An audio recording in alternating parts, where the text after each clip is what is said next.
J'ai perdu la langue maternelle le jour où ma mère m'a perdu au marché, celui même où sa mère l'a perdu. Enfant, que je trouve la parole comme elle trouve le chemin de la maison, que je parle une langue, n'importe laquelle, cette langue est provisoire et se nomme natale. C'est clairement ce que vous nous disiez tout à l'heure. Tout à fait. Alors au Liban, les langues sont souvent aussi l'objet de controverses. Il y a une question identitaire aussi qui s'y mêle, français, arabe, anglais. Vous, comment est-ce que vous vous positionnez par rapport à tout cela? Est-ce que vous pensez qu'on accorde souvent trop d'importance à cette question d'identité, souvent dont la langue est le vecteur d'ailleurs? Vous voulez dire au Liban? Oui, au Liban même.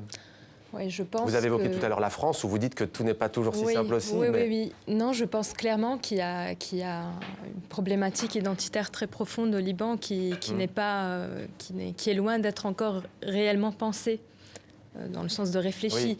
Oui. Donc la langue, c'est juste une des manifestations de cette problématique identitaire, mais c'est un tout petit pays avec une histoire assez complexe, lourde.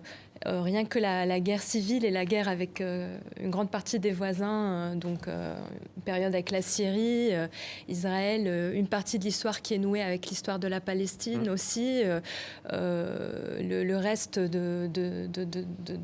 fait que l'Empire ottoman a été défait, comment après les grandes puissances ont géré tout ça et comment nous... Je pense qu'il y a clairement une nécessité de s'approprier une histoire, de s'approprier aussi sa mémoire. Et comme je ne sais pas si vous le savez, mais on n'a pas, en fait, dans nos livres d'histoire, autant en arabe qu'en français, d'histoire du Liban, ça s'arrête à la fin de l'Empire ottoman. Oui. Ça veut dire que tout ce qui a suivi après, on ne l'apprend pas. Après, on nous l'injecte dépendamment parfois de la communauté à laquelle on appartient, du groupe politique, si on est politisé, dans la famille ou pas. Mais il n'y a pas eu encore, il y a des sortes de ramifications comme ça. Il y a des groupes de gens ou des gens qui font des réflexions un peu indépendantes. On le voit dans la littérature parfois, dans le cinéma, chez les artistes, chez ça. Mais officiellement, je pense qu'il faut qu'un peuple entier, par des moyens différents, par des volontés différentes, puisse s'approprier son histoire.